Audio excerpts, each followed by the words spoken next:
Hello and welcome to Daily Politics on Trust TV. On this program, we discuss issues around politics, policy and governance. I am Shafi'u Suleiman. The organized labor Monday shut down Nigeria's banking system, power supply, transportation, health, education, civil service, business, among other things, to compel government to implement its 467,000 naira minimum wage demand following the seeming collapse of negotiation between the federal government through tripartite committee set up to agree on emolument for the nation's workforce. While the industrial action which was observed across the country almost crippled the economy, the federal government, on the other hand, is pleading with the labor unions to shift their strike and return to the negotiation table for a realistic minimum wage that would not jeopardize the economy, with two parties at the last meeting standing their grounds at 60,000 naira and 494,000 naira respectively. Now take a look.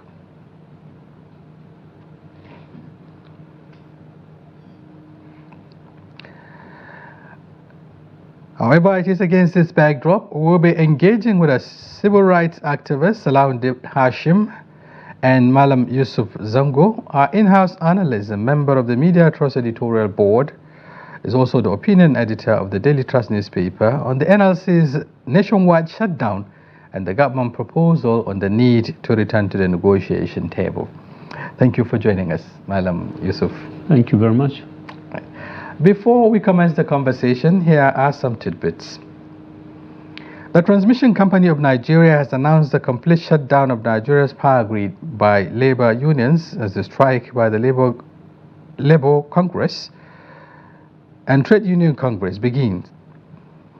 NLC and TUC commenced a nationwide industrial action on Monday in protest against the 60,000 naira minimum wage proposal of the federal government. Announcing the shutdown of the national power grid in a statement issued on Monday, the TCN spokesperson Ndi Dimba said the transmission firm said the action was deliberately done by the workers. And elsewhere, the Central Bank of Nigeria has revoked the banking license of Heritage Bank PLC effective immediately. And the decisions were made due to the bank's failure to improve its financial performance, posing a threat to financial stability. Now, the Apex Bank's acting director of corporate communications department, Hakama Sidi Ali, disclosed this in a statement on Monday. Now, it is time to take a short break, and when we return, our conversation commences. Stay with us. Thank you very much for staying with us on Daily Politics. And just like I said earlier, today we're looking at the living wage and, of course, the NLC strike and also the federal government's plea to return to the negotiation table. And we have in the studio, as I said earlier, our opinion editor and member of Media Trust Editorial Board, Malam Yusuf Zango. We're also still expecting Salaudeen Hashim, a civil rights activist, who will be joining us shortly. Before then, let me start with Malam Yusuf Zango. Today has been, almost the entire economy was paralyzed by the labor movement strike. Yeah. This was as a result of inability of the National Assembly yesterday, to abate this industrial action. Having seen what has been happening all around, how do you say, was it a successful outing for the NLC?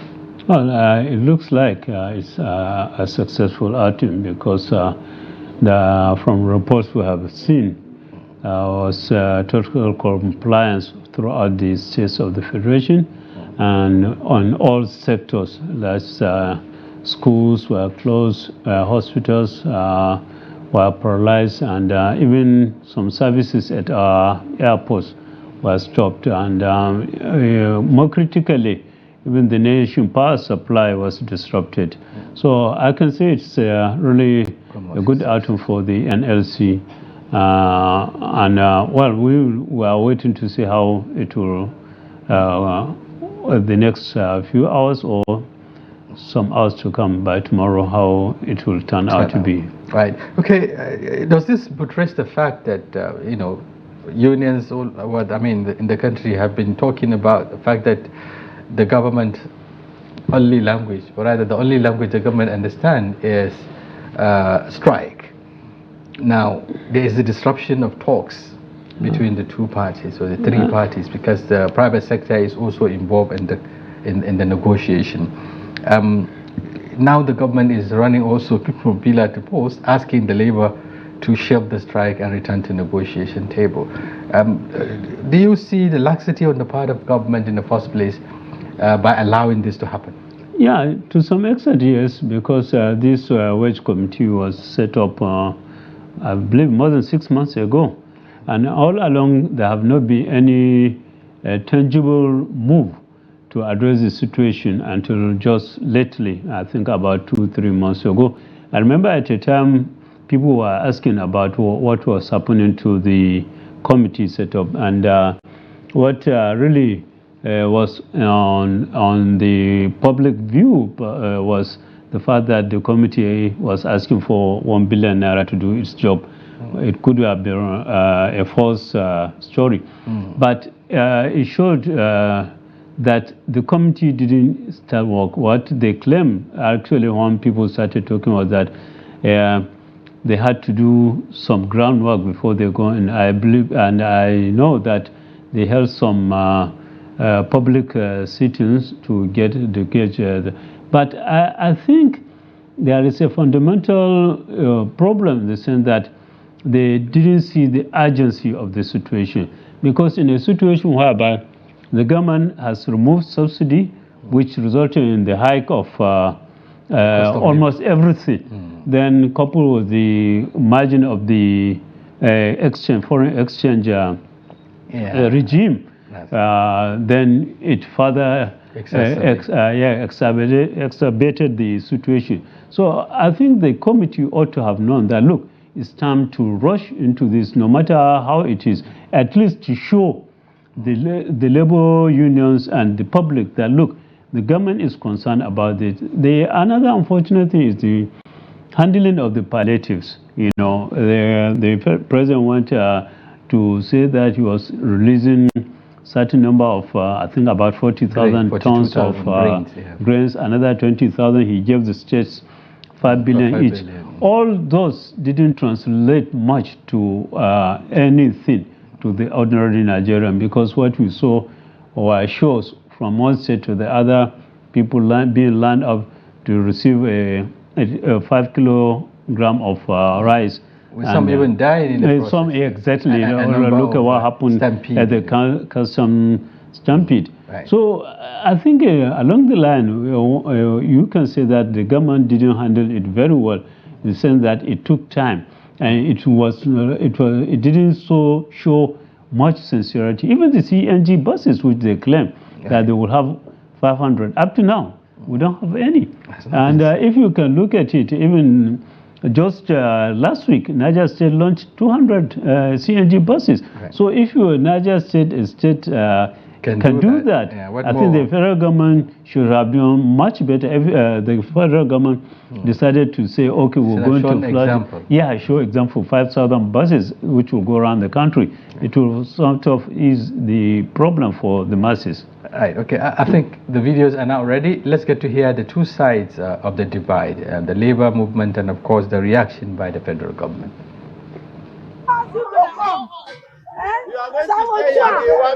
Saboteur, who asked you to come? First time you say NLC, and you are sabotaging the efforts of NLC. Saboteur. Why are you here? We are all saboteurs. Saboteur. We have our eyes everywhere. Who has the patrol? Our eyes is everywhere. Our eyes everywhere. People are inside. I've seen folks on the inside. Please, go inside and tell them to come outside now. You are not in labor attack. Look at you put on car. It's true. Why are you sabotaging? Why? Do you want to die in poverty? 70 power. Another development at the Ministry of Niger Delta Affairs as members of the Nigeria Labour civil servants who attended work today.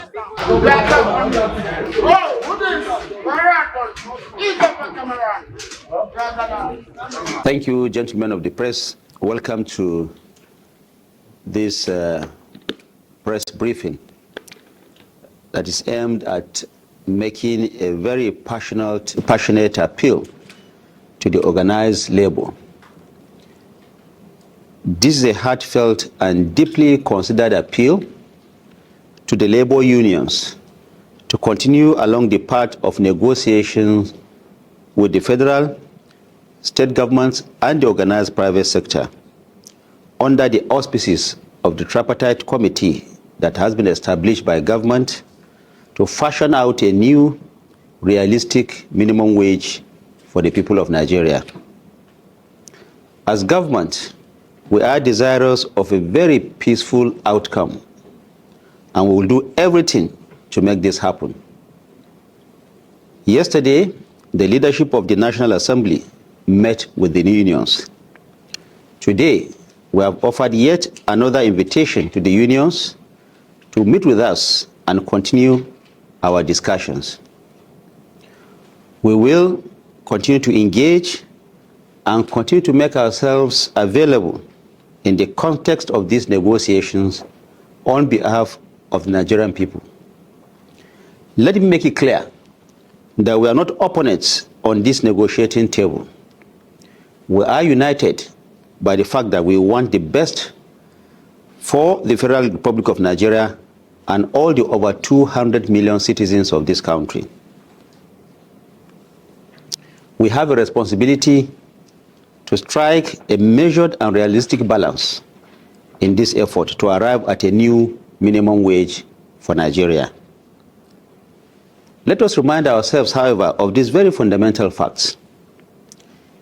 The minimum wage is not only for the public sector workers. It will be binding on the private sector as well. This reality must be factored into all negotiations we enter into. As we have explained earlier, Labour's current proposal of 494,000 naira is an increase of 1,547% on the existing wage and translates into an annual wage bill of 9.5 trillion naira for the federal government of Nigeria alone. This, of course, does not include the subnationals and the organized private sector.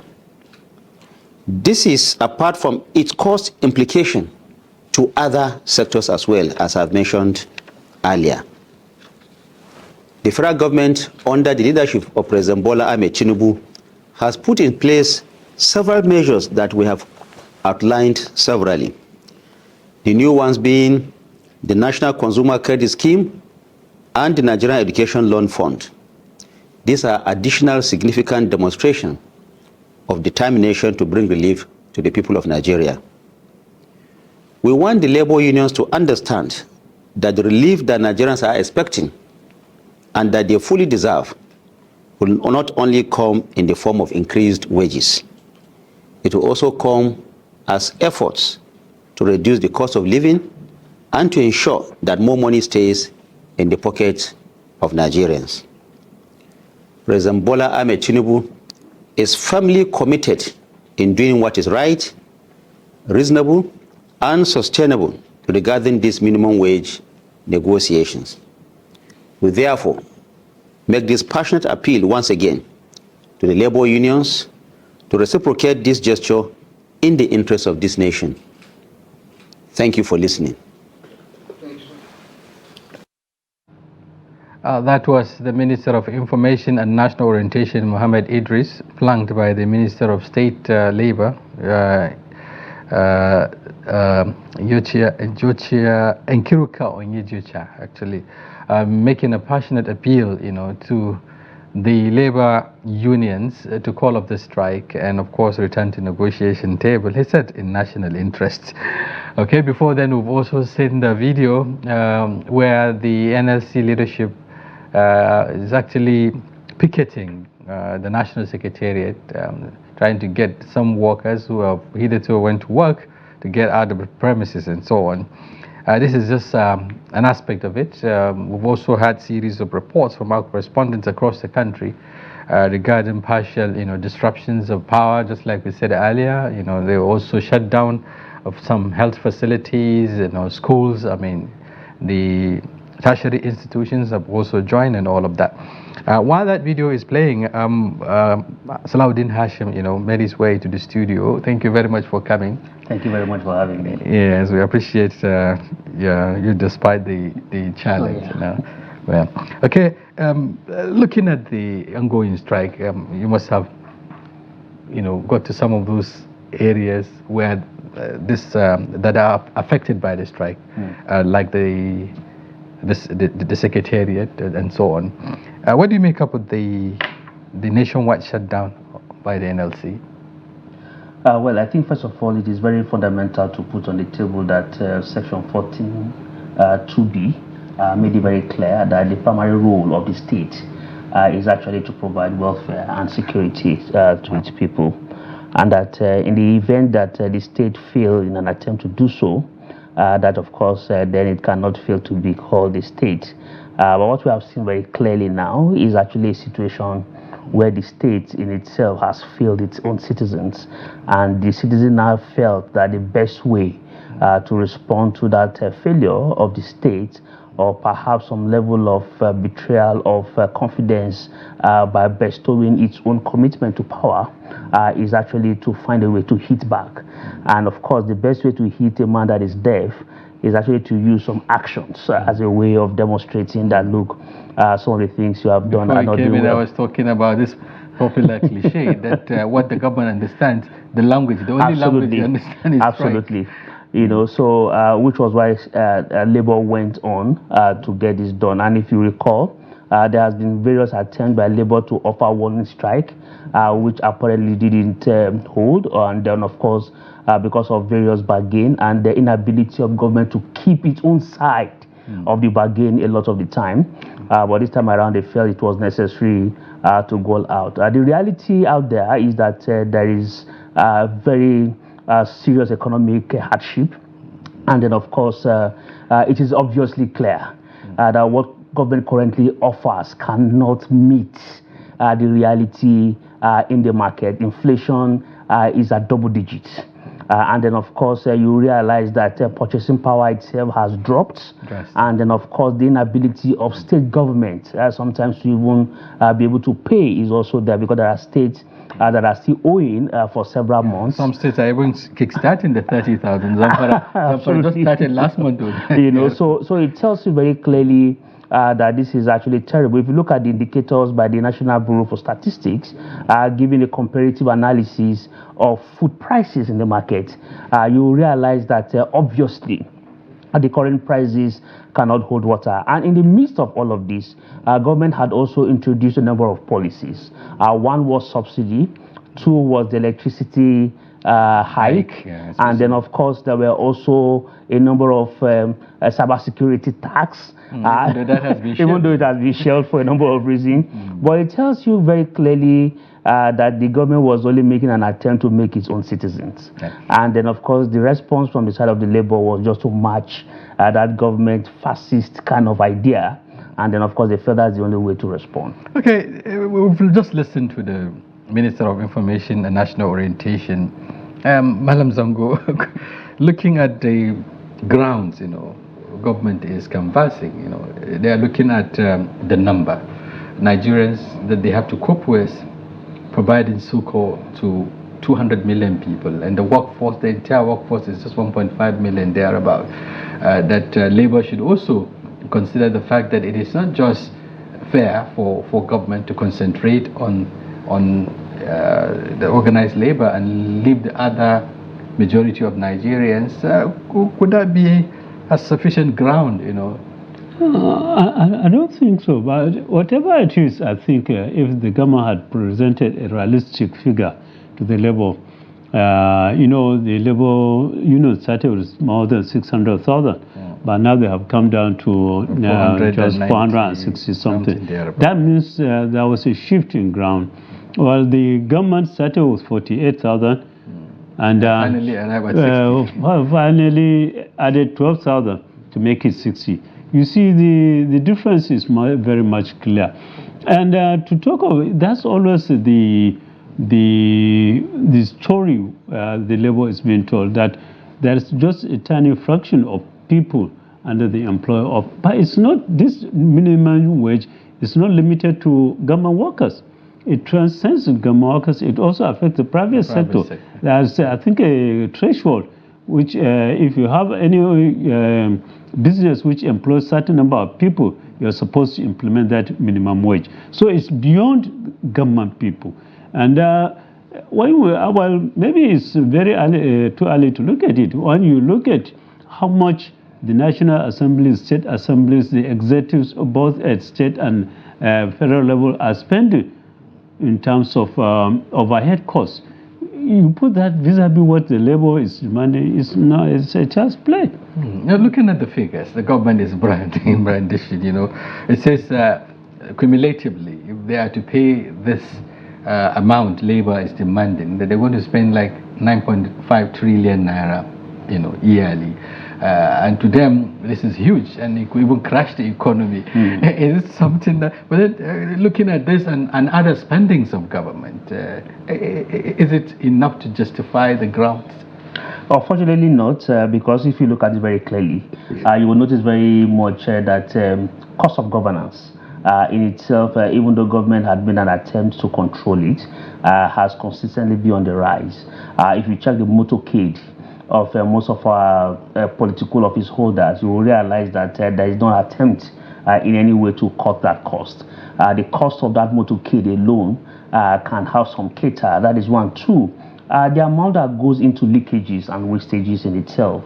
If you get some statistics from ICPC regarding the amount of recoveries they have made, it will tell you very clearly that a number of about 1.63 trillion had gone into some thefts just for one particular government agency alone. And of course, there are several others that we have seen lately from the humanitarian ministries and all of those money. It tells you very clearly that there are chunks of monies that have been prepared for those who intend to loot the system to come and take advantage of. But there are no monies that have been planned for welfare of citizens, and that for me is unfortunate. Because contracts running into trillions. Oh yes, you know, so you realize that if you do a forensic audit, I mean, check CBN alone from some of the forensic reports that we have received, and the amount that has trickled into individuals' accounts. It tells you very clearly that there is no political will from the side of the state to actually improve on the welfare of citizens, and particularly to better their lives. The conversation around minimum wage is global, and of course, it is only not limited to Nigeria. And then, of course, if you just oppose these against what you see with political office holders, that is the more reason why the bureaucrats within this system are the ones who are particularly more corrupt than the political office holders. If you get into any particular ministry, the bureaucrats who are the landlords are the ones who always have all of the channels where the leakages and wastages happens. But the challenge remains that despite billions and trillions that we spend for development and budget for them on an annual basis, it doesn't translate into any sort of value in the lives of every citizen. And that for me is quite unfortunate. And it tells you very clearly that there is a need for us to sit down again and reevaluate the entire landscape of the minimum wage and how this affects citizens. Because again, this is the only legitimacy that citizens benefit from, at least directly. And then, of course, other schemes that governments are making an attempt to come to the table are also being. But unfortunately, what we currently have is actually an attempt. But again, before I move, is that government also has, on the one side, some level of understanding that, look, this would actually put pressure on the market if you go that direction. So what is actually the mutual ground where both parties can then resolve and forge a direction. That's what we should be I think doing. this is the next line of conversation, because the federal government is saying that it also has a responsibility to strike a measured and realistic balance through collective bargaining. It also said that its desire is not only to improve on the wages, if you like, but also to increase, to improve on its policies, and then allow more money into the pockets of Nigerians, as I said. And so looking at the larger conversation and beyond just the workforce, that the government is saying that it has a responsibility to strike a balance so that it doesn't also jeopardize the interests of other Nigerians. Yeah, it has a legitimate right to do that, because it's responsible for each and every Nigerian. So I think they are right to say that, look, we can't concentrate on workers only. And but it goes back to what I said, it's not just government workers. So because I think it's also good for the government not to narrow the whole discussion around just government workers. There are private sector, because I think also government should be seen to be working in the interest of the private sector. How much can it pay, and all those kind of things. I think it did mention that it is also concerned about what the private sector can do in terms of the payment. Exactly. And then exactly. looking at the fact that the environment is also not friendly for employers of labor. But unfortunately, you find that it's government that shoots itself in the foot, in the sense that almost every quarter when this monetary policy committee meets, you find a hike in interest rate. So it affects the private sector. The cost of borrowing, exactly. So it makes the private sector put it in a more difficult situation, and it has to cope with so many things: energy, wages, interest rate, dollar rate, and all those kind of things. So I think the government looks like the government is not even working with the private sector as far as I know. It's a tripartite committee which includes the private sector, but the government can come out and say, look, we're going to do this, we're going to do this to ease the private sector, to bring down inflation. Because most of the governments will find that even wage increase, I know in Britain, is tied to inflation. So you find that it makes the government much more responsible to fight inflation. But why you leave everything to market forces, it doesn't follow. It doesn't follow. Right. Looking at the reality on ground, because it is not just. It appears, the two sides, though the labor side was able to break down the proposal, trying to justify the figure. Yeah. The federal government is yet to do so. 60,000 naira, being realistic now, what can it do for an average worker in Nigeria, looking at the current trajectory? Yeah, unfortunately, what exactly would you want to do with it? That 60,000 naira will give you less than, only God knows, less than 100 liters of fuel. I'm not sure it will be up to. Yeah. And that for me suggests that that is the only thing. And you can't buy you a bag of rice, as it were. A bag of rice now is going for about 95,000 or thereabout. As a matter of fact, even a loaf of bread, which is the staple food in every Nigerian home, is about 1,700 to 2,000 naira now. And then, of course, if you go into several other balancing that you need to take to be able to balance your diet, because if you check all of these things, it's about the productivity versus the health and the well-being. And of course, it was not a mistake that the Constitution also made it to say, look, the well-being of your citizens. It tells you that you need to take care of both their mental, physical, and then of course social, and of course the entire need. So it's a package. So the word well-being was actually not crafted for nothing. It was deliberate, because you need to be able to balance that. But unfortunately, over the years, we have had successive regimes who had put the people at the back seat. And then, of course, they have run the system. And that in itself has actually piled up the pressure on the people for a very long time, because infrastructure had not been developed. For the kind of Nigerians and citizens that we have, and how very enterprising we are in this country, to be very honest, citizens wouldn't have even bothered whatever government was paying if you had put social enabling infrastructure into place. Electricity is affordable, is accessible, and is available. People can and also add value to the economy rather than depending on government jobs. People cannot even go to farm. I tell you, I mean, sometimes you get into the market space. Now a paint rubber of pepper sells for about 7,000 naira.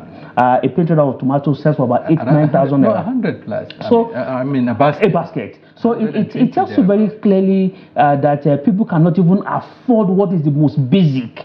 And why is it so? One is the fact that people no longer have access to their farms because of the vulnerability of running into the hands of non-state armed groups. So people just farm by the sides, and that in itself cannot meet market demand. So they only farm to feed, not commercial quantities that can actually leverage on that. So government has failed in its attempt to provide security because people are afraid state will not come to their rescue. So secondly is the fact that there seems to be some level of conspiracy from the side of the entire elite. There is an elite capture of the society where the entire wealth of this system is actually concentrated within the political class. So it is always a narrative among citizens that look, for you to be able to get some level of access to public coffers, just find your way by any means into public office, and that has affected our elections. That is the reason why you find desperation and all manner of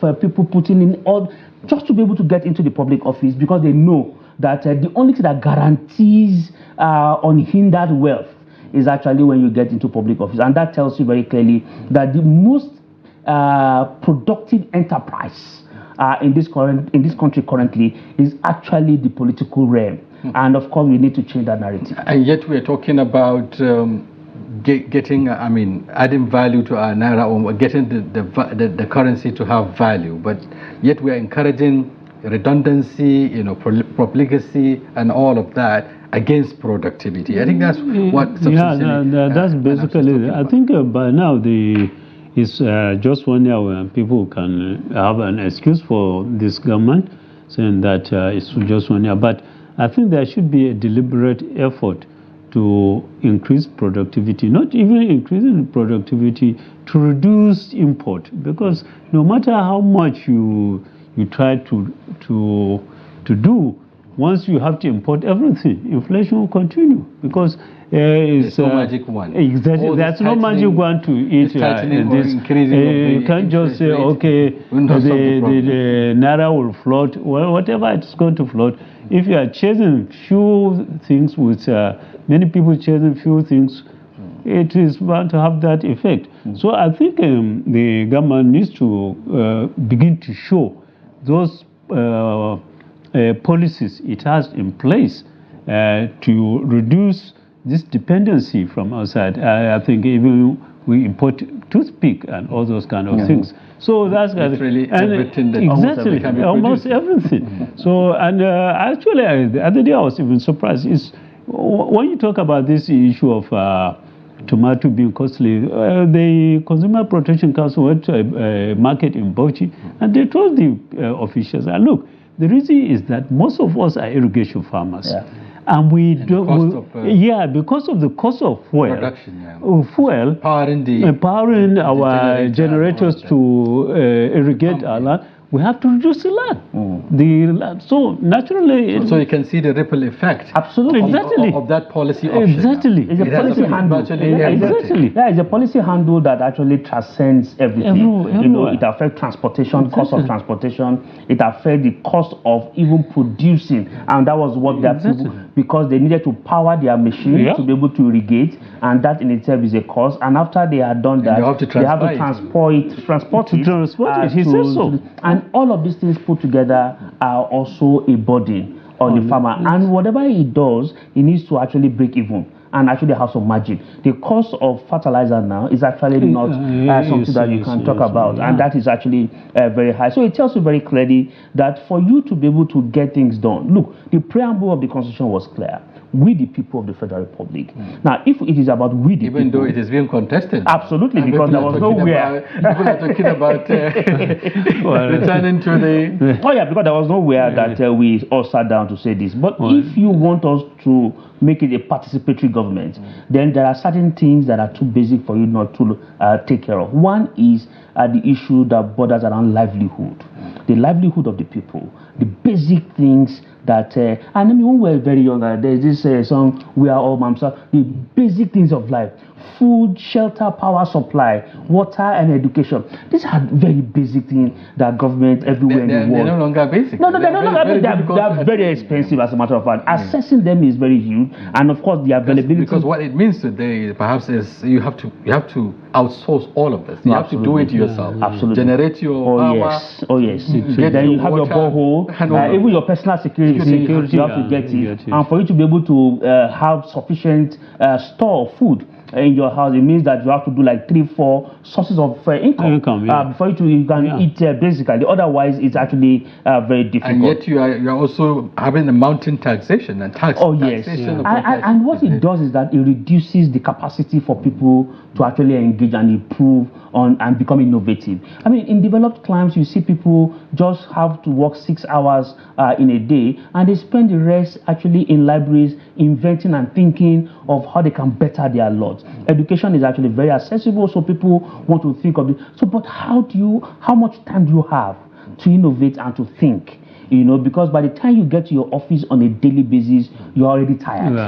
You're already tired. So, I mean, that is why you have to put in. Absolutely. So you realize that even the private sector itself is actually not helping, because they know too well that the jobs are not out there. So whatever they offer you, you have to take, and you have to survive somehow. Right. And that in itself is actually part of the conversation is that we're talking about productivity here. That there is need for, to whom much is given, much is also expected. There has been concerns around the productivity of the nation's civil service or the workforce generally, beyond just asking for a living wage. How much, in terms of inputs, are the Nigerian workforce putting, to it is true. It's true the productivity has gone down, but whose fault? Over times we have neglected the the public service or the civil service, and we even, like what he said now, almost everything has been cornered by the politicians. If you go to the ministries, you find that there are only few people who are allowed to work because there is money there. So some will come in, all they see now, it's even difficult to even buy the newspaper. So all they will see, maybe a director, assistant director, or whatever, you will only have access to newspaper. And throughout the day, he will not be there. Or he will be idle. So the next time he feels, look, why should I even come? So I think there has not been any deliberate policy, because we have not been talking about this productivity just now. Absolutely. It has been around for long. So what does it? I always give this example. If you want everybody in your office to come in early, just come in earlier than that. So that's it. And you don't close before that. So everybody will work. And the moment you give people what they are supposed to do, you are even gauging their productivity, because you assess them both based on what they have done. Because you expect, if I give you an assignment, I expect a result. If you send your kid to buy you something, you expect that kid to bring back that thing. So that's assessing productivity. But all along it has been. When you go to, there are some people in the ministry who don't even go on leave. Because they know what they will lose if they go on leave. Yes, and perhaps which leave do they need when they hardly even come to work? No, it's not that, because they are in a situation, they have a schedule which brings in money every day. So why should I? If the moment I leave that, I will lose that. So that's a problem. Right. Talking about implication of all of this, we were talking about the private sector earlier, which is affected by the policy options very negatively, and they're coping with production costs. They are coping with, how they can even, buy raw materials and all of that. Most of them are dollar component and whatever. So, and then that has quadrupled. And here we are with this quagmire, if you like, was stalemate. Government is saying that it is concerned that, jumping or if rising this pay for workers beyond what the private sector can do may also push a number of them get them to shut down, which we are already witnessing. So how can the government manage this, and how can the labor key into this thinking? Yeah, I think the first thing is for government to come up with a clear agenda. One of the agendas should be revisit your budgeting system in this country. Our budgeting system is very obsolete. We need to go back to that zero-based budgeting system where it is about needs. You go to offices where every year a particular director gets a laptop. I go into a particular office, the director has over 15 laptops, because every year when they budget, there's a budget for laptop for him. So that is a waste. If you go to his office, it's a pile of laptops that is not useful. It's not useful. And there's no use. So that, for me, we must go back, because these are the places where wastage and leakages have been to. So we need to find a way imagine what amount for that 14 laptops. Absolutely. In terms of that is a fraction. If I give you analysis here, I think there will be a lot of issues. If you go to budgeting, and again, the way we codify budgets is also problematic, because we codify them for purposes of theft, not because we want to develop. And if you see budget, just take aggregate budget alone and see, just for seed, you'll see 14 different line items just for seed in different names. Okay, you see seeds, you see seedlings, you see improved seeds, you see seedlings. There's a way they classify just to budget against them and take the money eventually. So there are a lot of waste in our current budgeting framework, and we need to deal with it. If government is interested, that is where they should visit first and find a way to recast it in such a way that it will be needs-based, and everybody will deal with that. Second is that we must go back to industrialization. Just like he mentioned earlier, we must produce and consume less. Importation has killed local markets. Government at one time went into various multilateral agreements, the AGOA, the EPA, now we have the AFCT. My point is simple. Those who sign treaties on behalf of government are impoverishing us even deeper, because they are not doing some level of deeper analysis. You sign the AFCT. What are you bringing to the table to negotiate? For you to negotiate, it's a free trade zone. What you are saying. For instance, how AGOA, deindustrialized a number of regions, particularly textile. Particularly textile. If you go to Kaduna, you find Nortex, Arewa Textile, UNTL. UNTL alone employs over 50,000. Largely, driven by that. Absolutely. So that particular treaty actually dwarfed and killed the entire system. And what exactly did we do? If you go to the Kaduna Industrial Estates, go to the Lukweju Industrial Estate, go to the Sharada Industrial Estate, these are ghost yards as we speak currently. How do you earn foreign exchange when the manufacturing sector is comatose? If you do not produce, you cannot earn foreign exchange. And that is where we are. Okay, but then we should also be looking at the priorities. It appears the government is not prioritizing some of these key items. We are beginning to see where the monies are being channeled. Buying of luxury cars, refurbishing houses and so on and so forth.